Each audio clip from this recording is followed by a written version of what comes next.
Welcome to the Purple Rock. I am John. My Canadian co-host is Andy, and this week we will be discussing a surprisingly good episode of Survivor San Juan del Sur. But first, since it is Thanksgiving here in the greatest country in the world, a holiday that we Americans generally celebrate by naming off the things that we're thankful for before quickly running off to stores to buy cheap crap, I just wanted to thank our listeners and, of course, my co-host Andy for doing this show with me, and Andy's countrymen for not burning down our White House like you guys did that one time in the 1800s. So, thanks, Andy. Maybe if we did burn it down, that would improve security. You guys would have to book things up, because I hear it's a little lax of late. We've had some lapses, yes.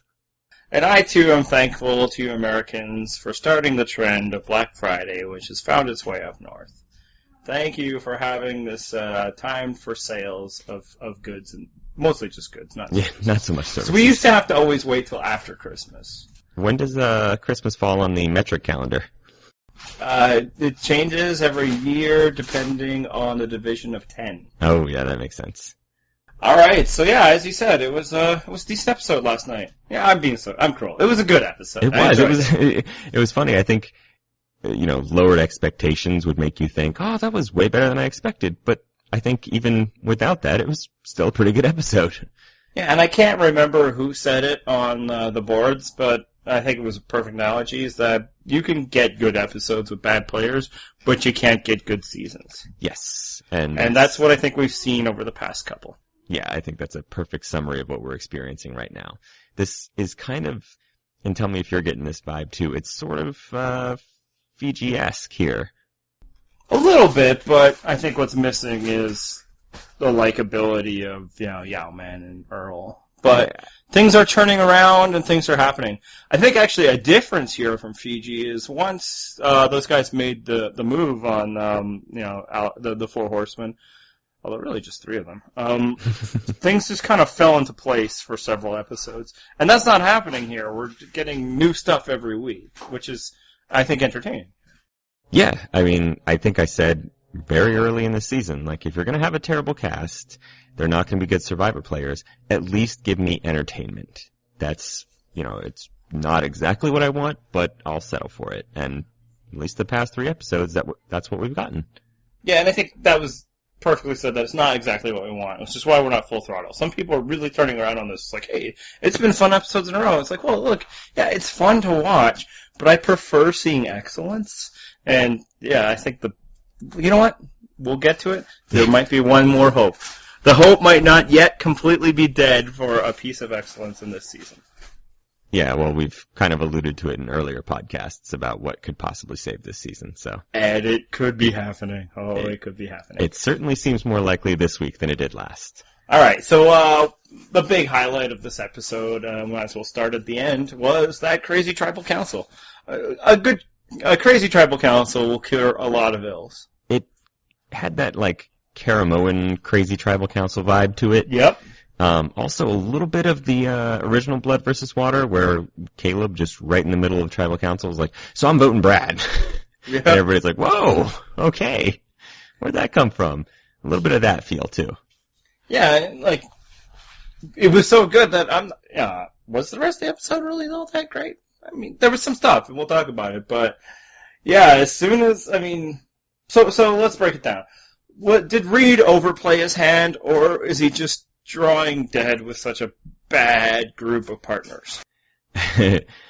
I think he had the right strategy. I mean, I will totally agree with the strategy, because I actually recommended that exact strategy for Natalie last week. It's just that Reed took that ball and ran with it instead. The issue is, if you're going to align with someone like Keith, and we discussed this last year or last season with Wu, you have to spell out everything for them. You, lay the trail of cookie crumbs to exactly where you need them to go. You don't just assume that everything's fine just because you had a quick conversation. So, bad on Reed for not planning that part out. Yeah, I mean, from what we saw. Now, I guess, to give Reed some credit, maybe he did have a long conversation with Keith. I mean, he gave up reward so he could talk to Keith more. And maybe at a certain point, there's not much you can do. And I think the lesson here for future survivors under better circumstances that you can control is you really should avoid aligning with too many idiots. Now, I'm not going to fault Reed for this. I think his options are quite limited. He was doing the best with what he had to work with. Mm-hmm. But they're going to sink your game. It's hard to have a game if you do not have strategic partners. And Keith is a great many things, but strategically able at Survivor is not one of them. Well, I mean, you can align with the idiots. It's just going to be a lot. I think you can pick one. You can have an idiot if you can keep him under control. But it was all idiots, besides him. But I've seen you can do it. It takes a lot more work on your part. I mean, you can even have more than one. It's just it takes so much more management on your part. Like Boston Rob did it very effectively. I think Coach did it pretty effectively. Coach did it pretty well. He was Coach. Right. So he's managing himself. That was the only thing that caught him in the end. Yes. But the managing of the idiots, he did very well. Yeah. But if it was maybe Reed's thing from the beginning, he might have had a shot. But at the same time, it's kind of what undone Josh too, right?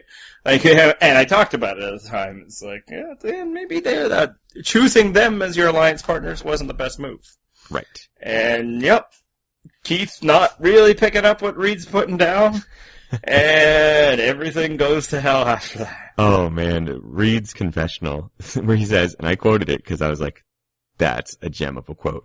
He says, I don't know if Keith quite understands the intricacies of how this game is played, and my wife and I looked at each other like, wow, that was an understatement. Yeah, I think he was trying to be diplomatic. Yes, he was. But I really liked Reed tonight and last week, and I kind of wish that the show had not buried him so much at the beginning to the point where, I don't care what he's done lately, he can't win. Because no winner would be that underfeatured. Well, he's gone from, Invisibret to Sudden Star all of a sudden. Yeah, he is probably the top strategy player out there. Natalie's, maybe it's him or Natalie, he's a little more overt. Right. Certainly the biggest Survivor fan. His confessionals are pretty good, so it's not like I don't think he was giving them stuff. I just think, he probably goes home soon, so they didn't build him up enough, which is too bad because, otherwise I'd be like, hey, Reed might be our winner right now. Right. But with the earlier edit, it couldn't be. But, Keith, come on.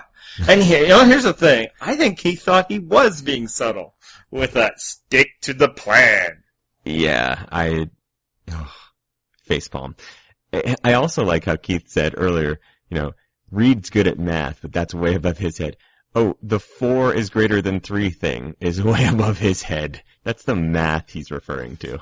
It was 4-3-2. I mean, let's give Keith a little bit, more credit. Oh, that's right. There's another. Right. He was able to work that extra one. Hey. And really, he's moving one from the other, so woo. Reed just needs to tell him, when the arrow points this way, the alligator mouth eats the big number. That's how you learn these things. Well, that's how we learned it, but I heard with Common Core it's going to get so much more complicated. Let's not venture into the political here. That's one of the all-time, tribal council blunders. I don't know if it ranked top 10 even with Survivor blunders, because there's been some doozies. Yes. But, at tribal council, Keith just totally blowing up Reed's spot. And poor Reed, he was trying to salvage it, but just the look on his face is just my beautiful plan. Yeah, exactly. It was going down in flames in front of him, and he's like, well, there's only so much I can do here. Should he have done something else? Should he have not voted with them? No, maybe that would have been the one way he saves it. What was his other option? I think he's outed at that point. Well, Keith, he could say, well, no, Keith thought I was with them, but look, I voted with you guys. I was with you guys the whole time. Problem is, it kind of seemed that doesn't even seem like, the other tribe didn't switch their votes, so at that point Reed has to stay the course, because it still almost worked. Yeah, that's the thing, is if John doesn't play his idol, it does work. Yeah, so, how? Well, speaking of which, we had 2 successful idol plays in one tribal. When's the last time we had even one? Tenor in Philippines. Yeah, so it's been a while. Yeah, obviously the idol has provided other levels of protection since then, just those players did not need to play it. But that's the first last time. It kind of became a thing that wasn't happening. Actually, so here's a question, and in the moment, obviously you can't criticize it at all. I mean, I didn't think of it. Stephen Fishback brought this up in, the Know-It-Alls. If Keith and Wes are truly a pair, and it doesn't matter which of them wins, should they have not played the idol at all? Because one of them's going home no matter what, and now the survivor doesn't have an idol.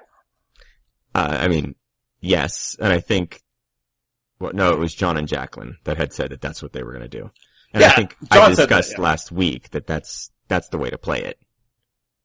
That makes the idol way more powerful when you know that if it isn't going to work for you, you can just pass it off to your partner.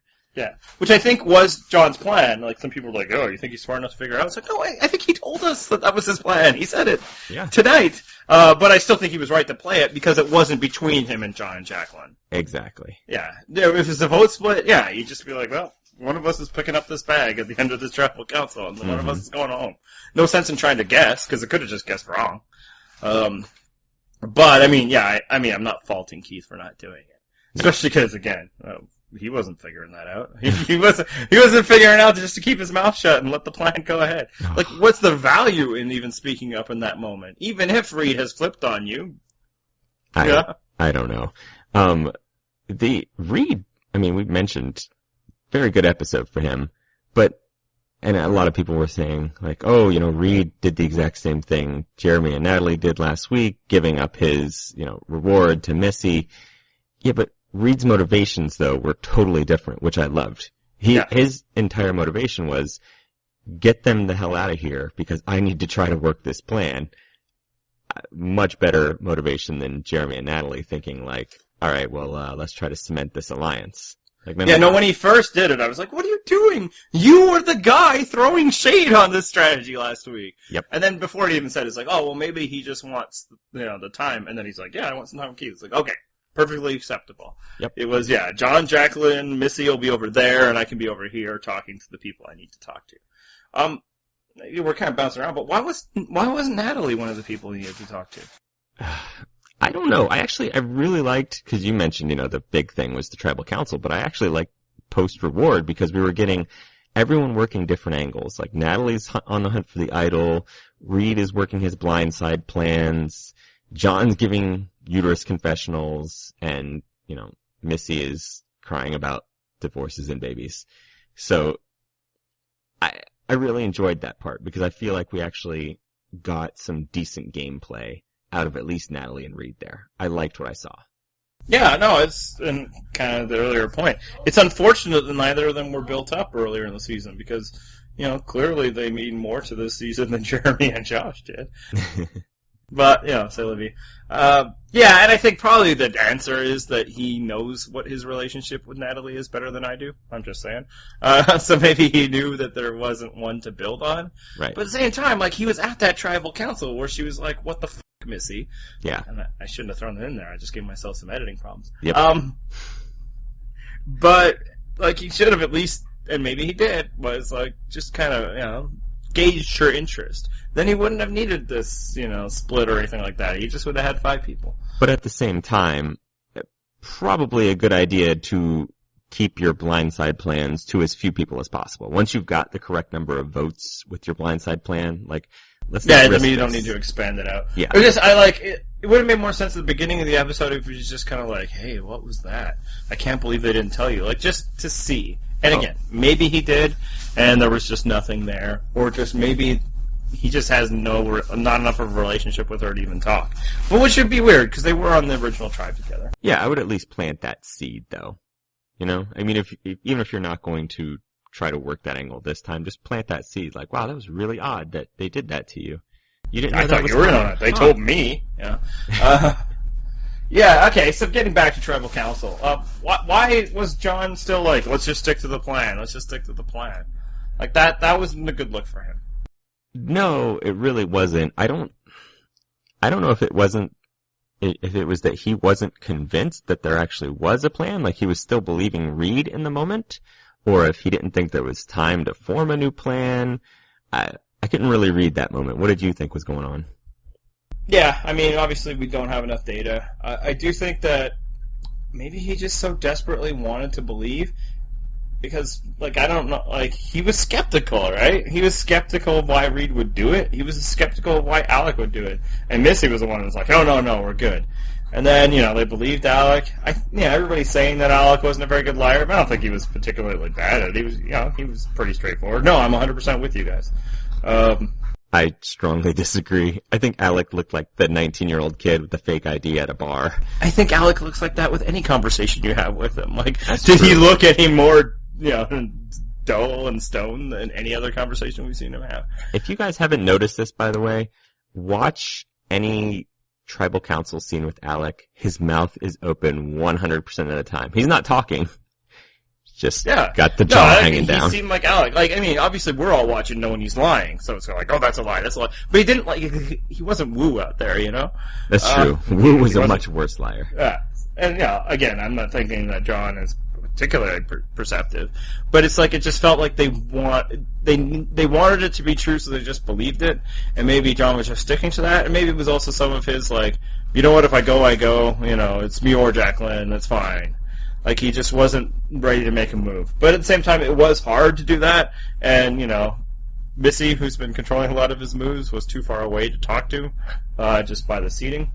So that could be it, but yeah, it wasn't a great look for John, especially that he still needed to be convinced to play the idol at the end. But yeah, all the whispering back and forth, that's great. More Well, of how that sweet tribal was council. that for Natalie, though, that both idols get flushed. She's got the only remaining, currently the only remaining idol. And now she's in a decent spot. Yeah, no, let's discuss all of Natalie doing, because I love Natalie. I'm not just like, oh, okay, I guess I'm cheering for her, or she's the best of the bunch. No. I'm a fan now, and if she wins, I will be excited for it. Like, from the stuff we saw leading up to this episode, and then especially tonight, she would be a great winner. It could bump this season up several points just by, hey, Natalie was a great winner. It's better than having, Fabio or something. Exactly. So yeah, at the very beginning of the episode, she did exactly what you said she should do next week. Yes. Or She last went week. in and she played the, oh guys, I'm really hurt, but I guess I understand. I'm still with you, but I really wish you would have, clued me in on voting the Jeremy out thing. And John shares with her, well, it's cool. We're all on a team. And to John's credit, I think he was trying to, solidify her as part of the alliance. And he's like, oh, just so you know, I do have the idol, to try to bring her back in. Yeah, and to complete that, to John's credit, because there's a lot of people out there who want to give him no credit. We'll talk a little further how much credit he deserves. I think he rightly recognized that Natalie was a better, more secure partner than Reed. Like, he had Reed last week, but I don't think he was counting on that. Right. He even said at some point in the episode, again to his credit, that he didn't think Reed was voting with them. Yeah. But yeah, no, she had her anger moment, but she brought right back, and then went out and find that idol. Good on her. Yeah. And I had no conception that there was a possibility of a third idol. Well, I'm guessing you were the same, right? Oh yeah. So is this the first time we've ever had 3 idols in play post merge? Didn't Spencer have 1 and Tony have 2 last season? I'm not sure on the timing, but I think possibly. Or if they didn't all have them, the idol existed. Yes. So there would have been 3 in play.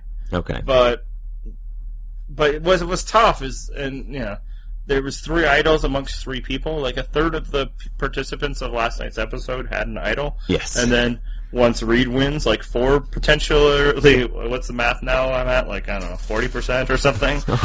Not quite 40%. Who are you, Keith? 4 out of 9. 37% maybe? I don't know. Of people were possibly immune in one tribal council. That seems like a lot.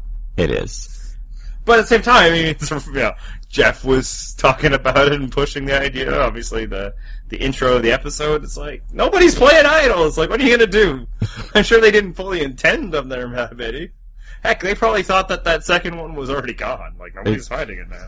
Do you think that Jeff is, there's obviously parts of tribal council we don't see. Do you think he's sitting there coaching them listen, if you guys don't understand how to play the idol, I'll go over it again. Just let me know, because we want to see them played. It's possible. Yeah. You'd like to say, no, that reeks of too much interference, but, he's also a producer of the show, and he's probably out there like, oh, man, these guys are dummies. I have a TV show to protect here. You guys might want to do something with the things, with the idols and the Hoyam. Yeah, you remember with Jeremy explaining the suballiance thing earlier? Like, Yep. Probst is like, okay, well, Jeremy's gone, so here, listen, guys, I'll explain it for you instead. And yeah, that wasn't a one-time thing with Keith. He really doesn't get it. No. That wasn't just him being, in the heat of the moment arguing with Jeremy. He was legit baffled by the concept of a sub-alliance. Yes, like he that was. Jeremy was just making stuff up. Yeah, no, so great on her for finding that idol. And Yes. yes, as you said, she now is, at this precise moment, the sole idol holder. And the majority of the people out there do not know that she is. In fact, I don't think are even conceiving of the possibility that there is yet another idol out there. How quickly do you think that news gets out? Because obviously if Baylor knows, Missy's going to know. Do you think Missy then goes to share that? I would imagine, yeah. There's Okay. a good chance. Just from everything we've seen, and then what we've heard from Kelly in interviews, Missy tells John a lot of information, including Loose that. lips sink ships, Missy. Yeah, including that Kelly was thinking of voting for John, which is the ultimate there. So there's been some debate of should Natalie have saved John there. Yes. Because, Explain why. Natalie laid out her plans with Baylor. From what she's saying, her goal is to get, if not 3 women in the final 3, a majority of women in the final 3, and they need to have at least close enough to a balance of power with the guys. So she's, as we often suggest, she's not too concerned with which guy goes home. She just knows, all right, we need to get the numbers of guys down now. And then at some point, we have to take out Reed and John. So whoever goes home this week, fine, whatever. The most important thing is John's idol is now gone. So if she does want to make a move on him, she can do it now. Yeah, no, I guess the counter, if she didn't care which guy, John is a guy, right? But, yeah, this way, she's still on a majority next week, If she lets John go home, I guess one positive is John's gone and she didn't have to do it. There's no negative feelings or anything like that, but now it's a 4-4 rock draw next week, unless she's willing to flip back over to Reed and Keith and all them, which, again, not a good idea. Those aren't good alliance partners, so let's not do that. So, yeah, now she's in a 5-3. That's why you protect John. That's pretty simple. That idol was played. Keith doesn't play his idol unless John does. That's not just us making up stuff. We literally saw it. Yeah, he said get it out just in case. Yeah, he wasn't going to play it unless John played it, because he shouldn't have. If John doesn't play it, he doesn't need to. It was only knowing that now the votes that he knows were cast for John, because he wrote that one of them, are negated, that now an idol is, necessary. So yeah, it was a great move. She took out somebody on the other side, 2 idols, and is now in a majority. And she has an idol to protect herself. I don't understand why people, I think a lot of the criticism of why people think that she shouldn't have saved John is a bunch of people who want to see John get voted out. And you know what? At this point, I don't care. At least John has shown, maybe not an ability with strategy, but at least he's willing to attempt some strategy. Yeah, let's skip to that part. We have it on the breakdown next. So John and Jacqueline. Last week we did a lot of talk about, whether their move was right or not, whether we are not giving them the proper level of credit and all of that. And I think, it's what you're saying. I think John has an idea of how to play Survivor, of how Survivor is played. I think he understands the basic concepts, that sort of thing. So I think, getting back to the thought I have, he's probably a casual fan. I just don't think he's an excellent player at it. He's probably league average, right? Which in this crowd might make him 3rd best. Yeah. So everybody, nobody wants to give him any level of credit for his moves. I think we were wondering, is he playing the Tony game and all that? It's no, I think we're right to not give him too much credit. I think at this point we can assess that he is not a mastermind by any stretch. If he was, he would have stuck to his guns about not feeling secure about Reed. He would have not needed all that coaching to play the idol. Like, there's a lot of things missing there. But at least he understands basic concepts like putting together alliances, voting it the proper way, and all that, which, you say, duh, but, take a look around. Yeah, look at the bar that's being set here. Well, and we mentioned the Tony thing last week. This was once again an episode where, John, having betrayed Jeremy, goes back to Natalie and he's like, sorry I didn't tell you that, but come back into the fold. That's right out of the Tony playbook from last season. Yeah. No, I think he kind of is not a great guitar player, but he can probably strum along at a campfire. Like, that's kind of the analogy of where he's at in Survivor. So people think, oh, he's dumb as a bag of hammers, he doesn't know anything. No, he knows some stuff. He's had too much success to completely deny that, but no, some of it is lucking into the right thing. So here's the thing. If Natalie doesn't, make the right read, and then, dude, play your idol, John's gone home tonight, or last night. Does that mean last week's move was wrong? Or, we both agreed that it was justified last week. I think the issue is that this week's episode kind of proved that they didn't give enough thought to what would come after the Jeremy vote. There wasn't enough long-term planning, and what happens if didn't seem to come up.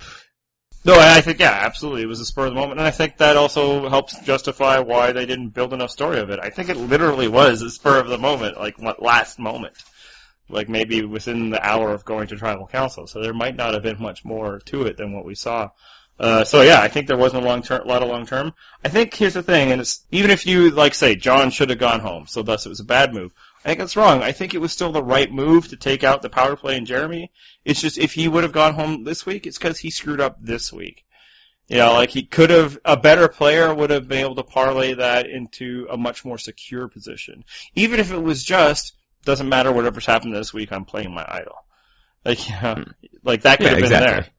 And he had that to him. So I still think that last week's move was right. It's just, he isn't good enough to necessarily prevent it from backfiring on him. And he just got lucky. Yeah. And you know what? We've said many times before, sometimes winning Survivor takes luck. So John may not be the best player, but if he gets lucky enough, he could still win. Yeah, and then what you want to do is maximize your luck and your opportunities.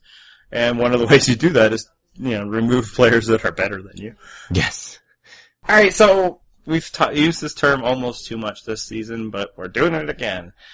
Is he now getting a winner's edit? Because we got some we talked about what a winner's edit was last week, and some of those scenes happened this week. Well, we got the uterus talk, of course. That's got to be what you're referring to.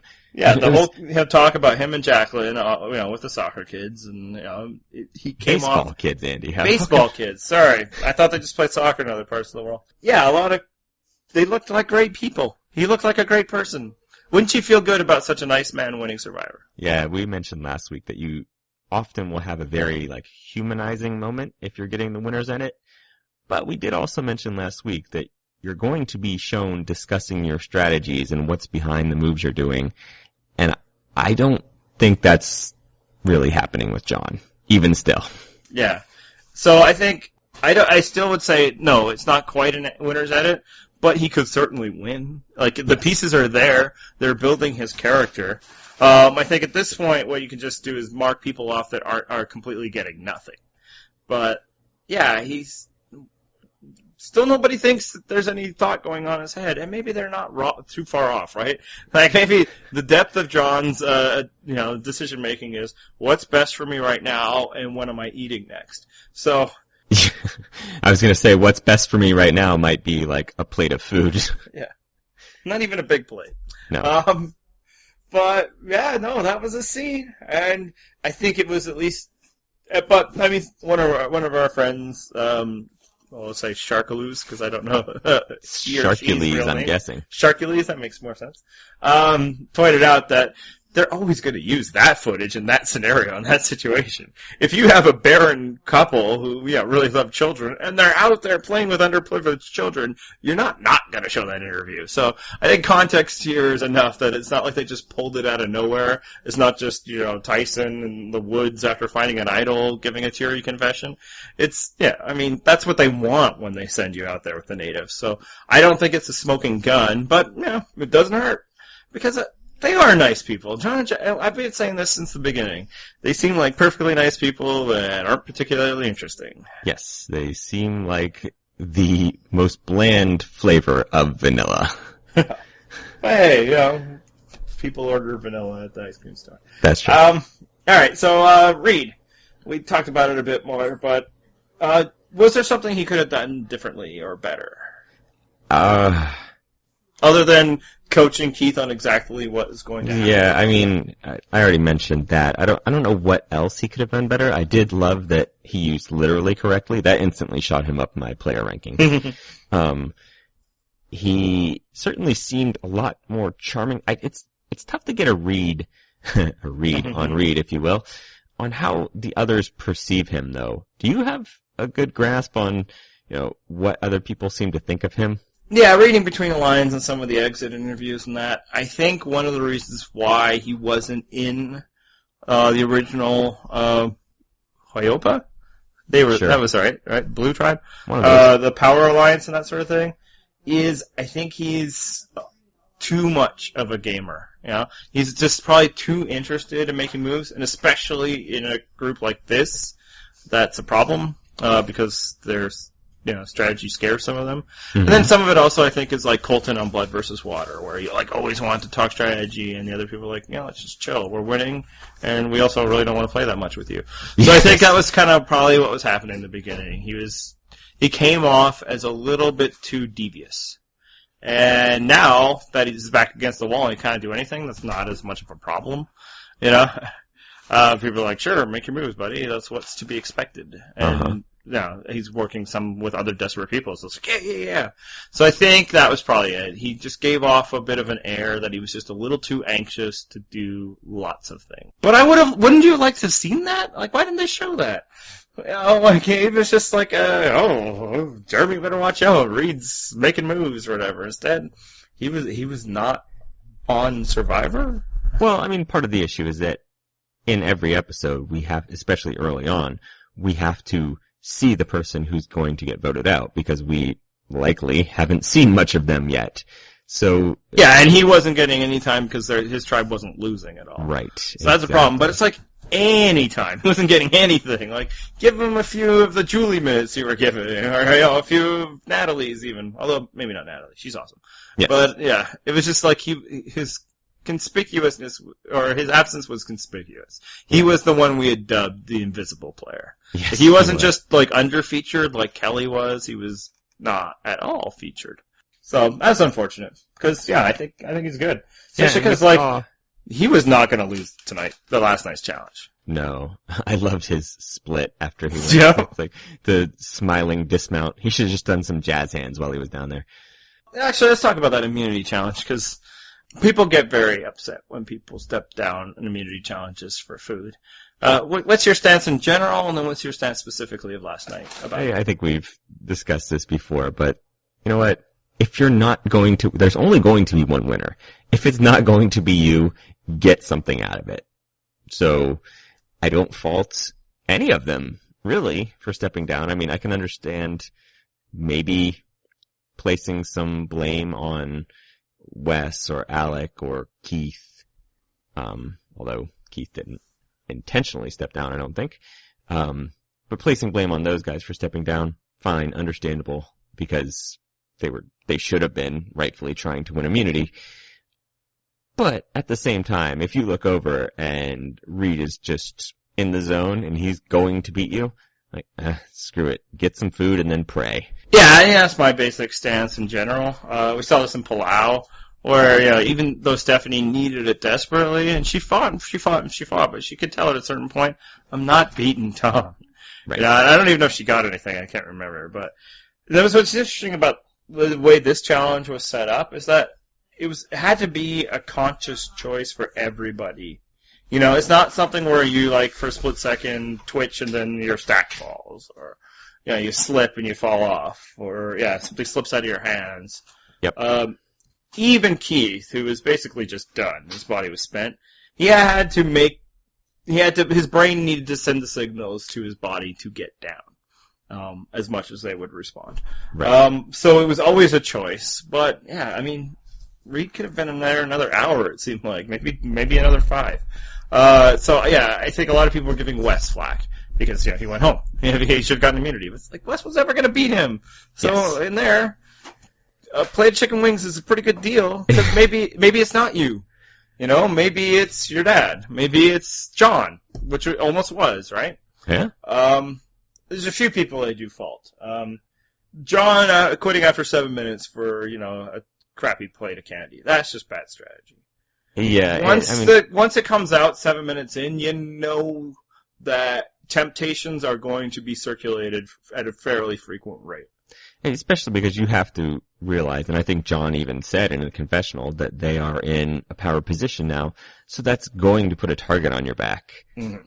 I mean, I know he believes his alliance of 5 is pretty solid at that point, so I think that's what justified, in his mind, stepping down. But you have to know in the back of your mind, like, there is some risk here. Yeah, and I'd also say that dude was squirming from the beginning. I'm not sure how much longer he was holding out, but I think he probably could have held out to the next level. And hey, sometimes you gotta risk it to get the biscuit. I've heard that. And then the other one that I really want to fault is Missy, who was the second person out, because she didn't hold out for nothing. She just stepped down. She's like, screw this. She's like, hang on another 2 minutes and you would have been eating cookies and milk or whatever. So that's the those thing. girls just ran off the post for the cookies and milk. They're like, okay, cookies, done. And people were like, oh, that's they show they're secure. For one thing, yeah, they were. Nobody was coming after them. That's the last thing. There's some people that just know, okay? Mm-hmm. It's like, if there's enough people in the game and you're not a target and all that, then screw it. Like, the other way of doing this is letting people just sit out right at the beginning. Yeah, sure. Yeah. We all like to say that, no, you should make a show and all that, but, often winning isn't even worth the trouble anyway. Well, I mean, Tyson in Blood vs. Water was just constantly sitting out, like, screw it, I get food, I'm in. Yeah. Now, look, the counter is there's always somebody who does that and then gets, it doesn't work out very well for them. I mean, not always, but there's, been a few people. Yes. But, look, I think if you're pretty secure, then... And the other thing is, sometimes you need to look at the challenge. It's like, because people are in that exact challenge are like, Sierra she should have fought and all that because she actually was a target, ended up being a target that night. In part because she sat and ate with Jervis and Tyson. Mm-hmm. Wow. Run that challenge back 1,000 times. Sierra's never winning it, so get exactly. some food, girl. You have to weigh your odds of winning. And again, there's only one winner. It's not like you get anything for coming in second place in the challenge. And to circle back to Natalie's awesomeness of this episode, did she make out better than the people who won reward this week? I think she did. She got like a pizza, some wings, a cookie, some milk. There was, I think, one more thing. It's like, that's a pretty damn good reward. She even started by asking for steak. Like, she aimed high. She wasn't just like, hey, just give me a cookie and I'm done. She's like, no, bring me a steak, Jeff. And she's like, and then she starts rattling off other things, pizza and cookie, and then he brings out a tray with pretty much all those things. And I think, I got the impression when she was saying that it was like an or. It was kind of just like, give me a reason. I can't win, so just give me something. Yep. And then she got and. It was fantastic. And now she's got that food in her belly. She gets to keep that. For as long as you get to keep that. Well, yeah. But her body will convert some of that into energy in which she gets to use for next week. Yes. Meanwhile, Keith didn't get anything because his body just couldn't take it anymore. And of course, Missy didn't get anything. But I guess if people are giving up rewards because, it's sad that you never got one. Yeah, exactly. Maybe she can keep playing pity next week. All right, so I think we're at the point of the season. We're certainly not doing 0% Club anymore. Oh, wait, I just want to check with you. Is Alec in the 0% Club? Oh, if he's not, let's go ahead and put him in. Okay. And we're obviously not doing the Quitter power ranking, so I think we should just do a straight-up power ranking. I think we should do a top 5 listing of, who has the best chance to win. Not just who's doing the best, but this is our ranking, 5 through 1, of where we think they are the game in relation to winning. You ready to do that? Let's do it. I'm not even going to give a ton of explanation for mine. Just going to... Yeah, well, we've been talking about most of these players. Yeah. So let's start at... Who do you got at number 5? Keith. And I as well. Okay, well, it's unanimous. Well, I think him, because we haven't talked about anything about him except for him being stupid. So why do we say Keith is number 5? He gets at least enough confessionals, and he's entertaining enough that, there's a very small chance that he wins. Yes. You know what? I think I did my math wrong. I think Keith is actually number 4. Okay, then who's your 5? Sorry. I'm just going to put Reed at 5 just because he's... Like, any other season, I could see a Reed type winning. It's just he was so absent at the beginning that it's hard for me to imagine. Well, fortunately for you, I had Reed number 4. So there you go. But because I I already have Reed at the 0% club, I figured I had to have him. Yes. So, same reason? Yeah, pretty much. Yeah, I think he's a good player. It's just, he's in a bad situation. And he's not a great player. If he was a great player, people would have liked him better and drawn him into better, more purposeful alliances.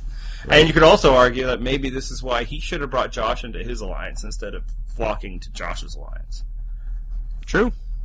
All right, number 3. I think this is where it gets a little more interesting. Okay. I have Jacqueline on mine. Okay. I have John. Okay. And then I imagine at 2 you have John? Nope. Okay, good. Because I was like, should we just talk about it here? I have I have John at 3 and Jacqueline at 2. So we can talk about them both. Just, you feel it's kind of like last week. She has a relatively good chance of winning.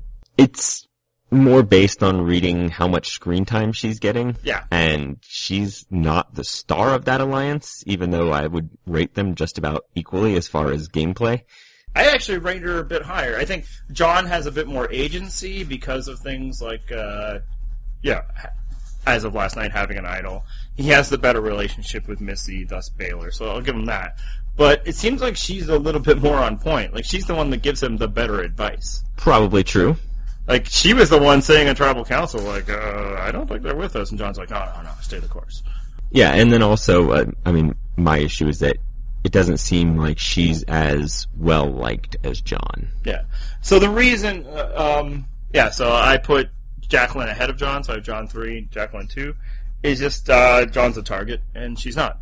Like, if you would ask who do you think is more likely to go home next week, where we have 2 episodes, between John and Jacqueline, who do you think that would be?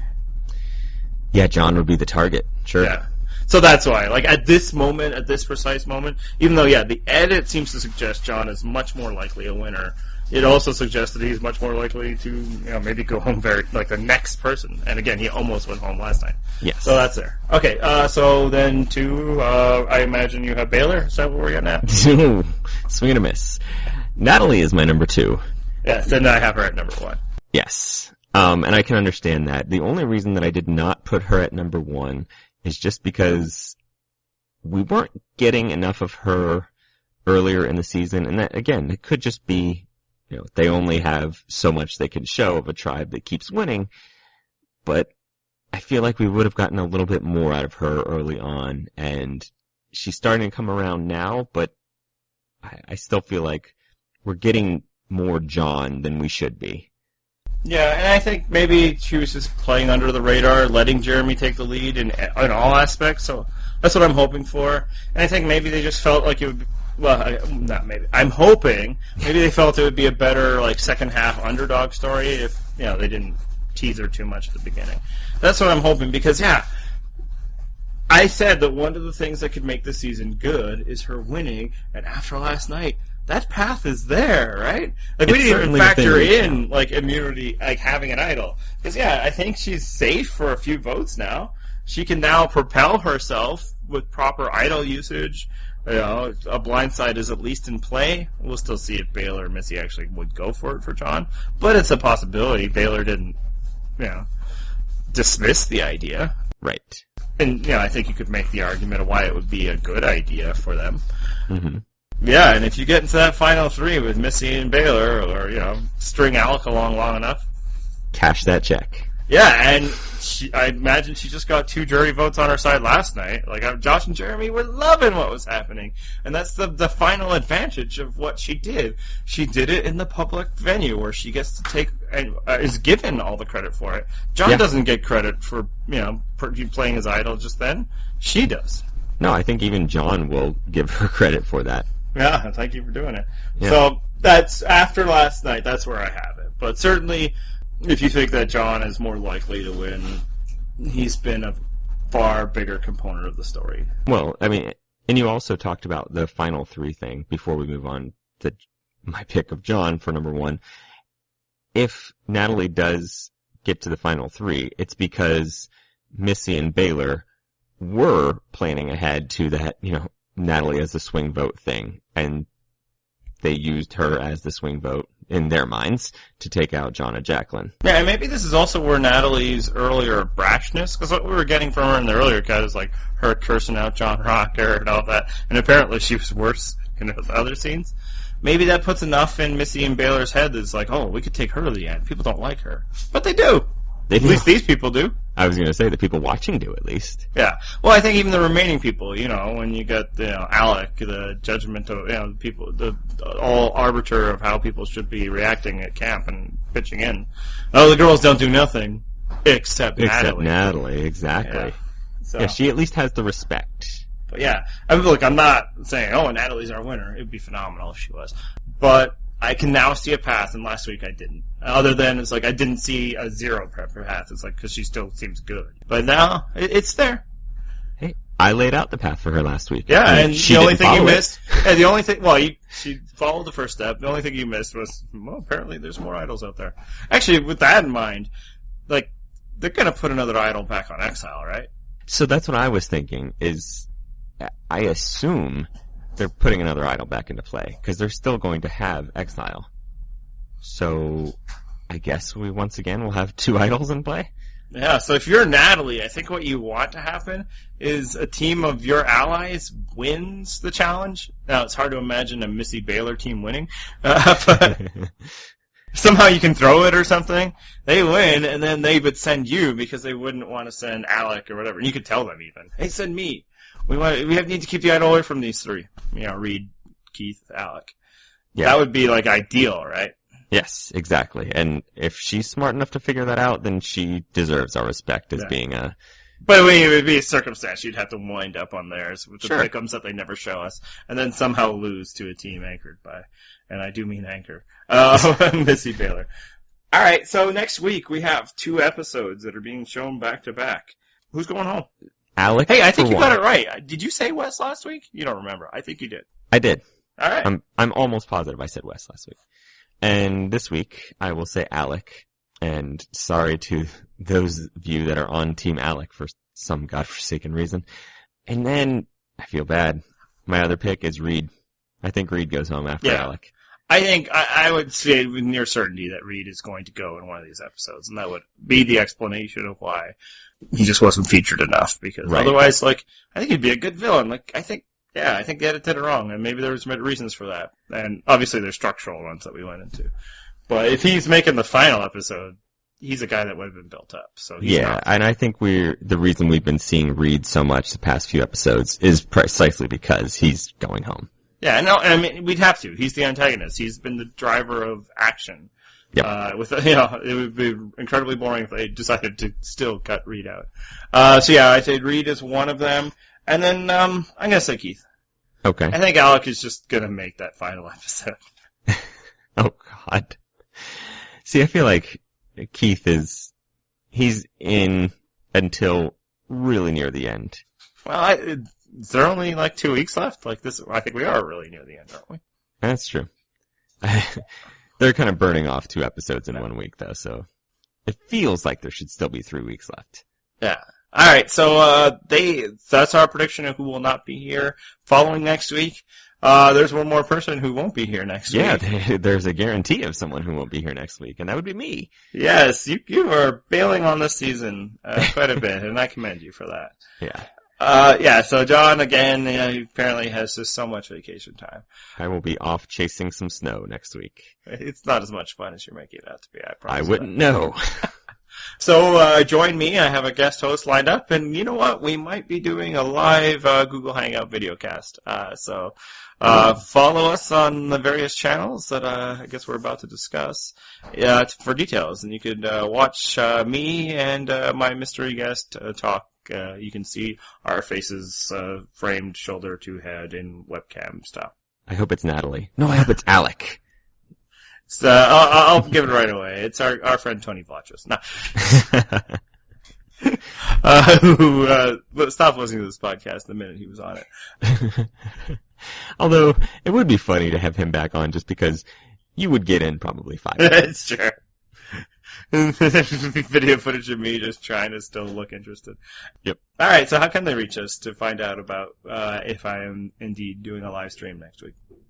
They can, of course, find at Purple Rock Pod on Twitter, and they can also email us at purplerockpodcast or at gmail.com if you prefer. That probably won't work. That won't actually.